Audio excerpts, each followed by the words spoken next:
everybody? My name is Brandon Duchair Craven, and this is the official Rolling Wrestling review of WWE Backlash. This is the, I believe it's the 13th episode, pay-per-view episode of the Rolling Wrestling Review Show, and this is a SmackDown Live centric pay-per-view. This was a really, it was an okay pay-per-view, but without further ado, let's talk about it. Let's go right to the pre-show.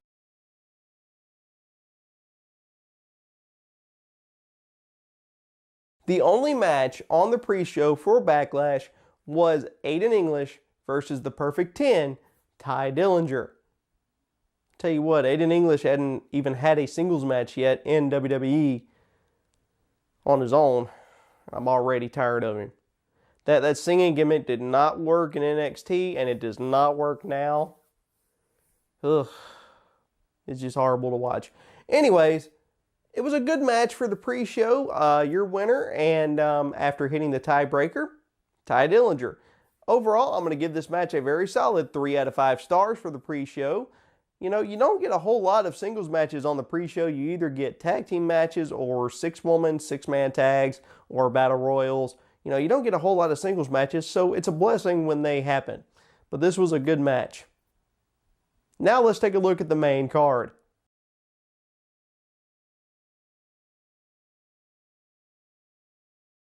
The opening match for the main card was Dolph Ziggler and the in-ring debut of Shinsuke Nakamura. This match was really good. It was back and forth. You know, Shinsuke did not look weak in this match. Dolph Ziggler, as always, looked really strong. And after a flurry of offense and a Kinshasa, your winner, making his in-ring debut, Shinsuke Nakamura.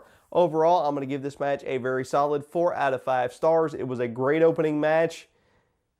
And the other matches had a lot to live up to, considering this was the opening match.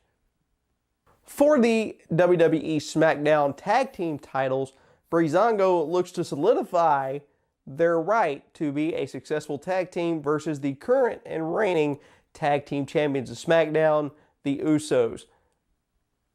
This match was just weird. Tyler Breeze ended up being a janitor and then a grandma or something. They have this whole, him and Fandango have this whole, I don't know, like SVU, Law and Order thing going. It's just weird. Thankfully, the Usos won that match. Overall, I'm going to give it 2 out of 5 stars.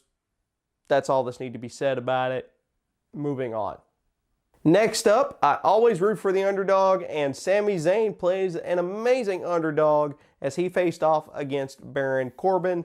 Now, after getting destroyed for most of the match, and this was a great match, mind you. I mean, it was a good match, a lot of back and forth, but after getting destroyed for most of the match, your winner, Sami Zayn. It was an overall just a really good back and forth match, and overall, I'm going to give this match a 3.5 out of 5 stars. Up next, 6-woman tag team action as the Welcoming Committee, Natalya, Tamina, and Carmella look to take on a possibly almost reformed version of the 4 Horsewomen in Charlotte, Becky Lynch, and the current reigning SmackDown Women's Champion, Naomi. This was an okay matchup. It was good. It wasn't great.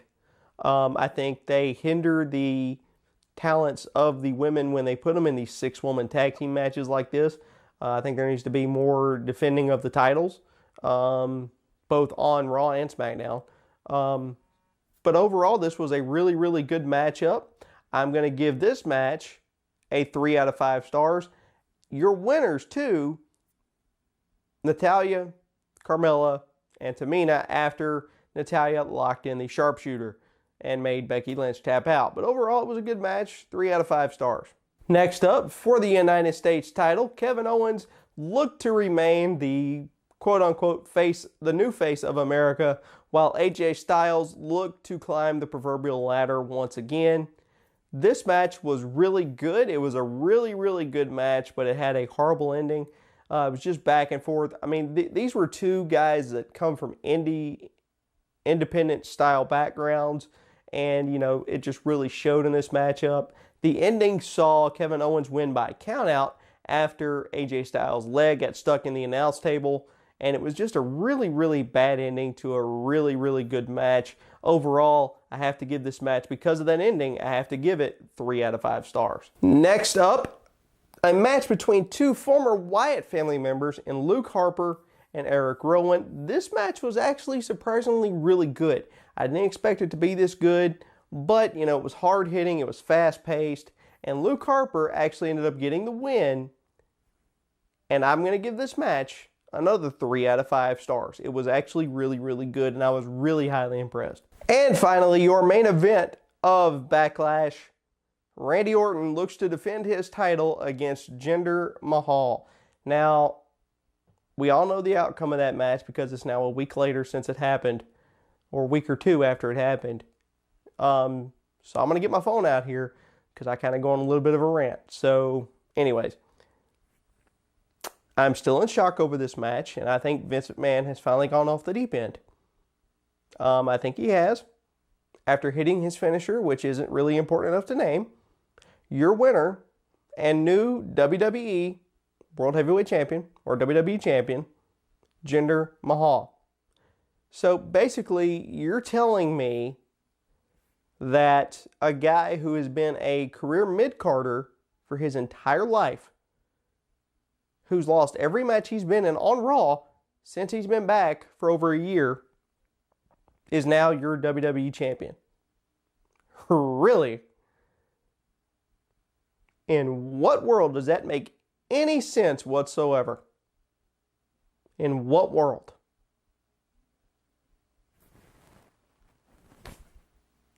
You know what? I was tempted to not even give this match a rating, but it was insulting. Because, I mean, he's a mid-carder. He's a mid-carder. You might as well put the title on Heath Slater. Oh, and they gave him the tag titles about 3-4 months ago.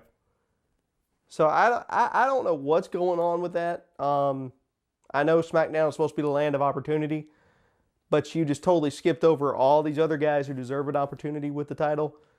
Sami Zayn, Baron Corbin, Kevin Owens. I could go on and on and on. But you gave it to Jinder Mahal. Good going, WWE.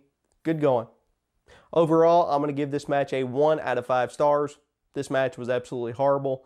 Horrible ending, and it made no sense whatsoever to put the title on someone who doesn't deserve it, in my opinion. Let's take a look at my match of the night.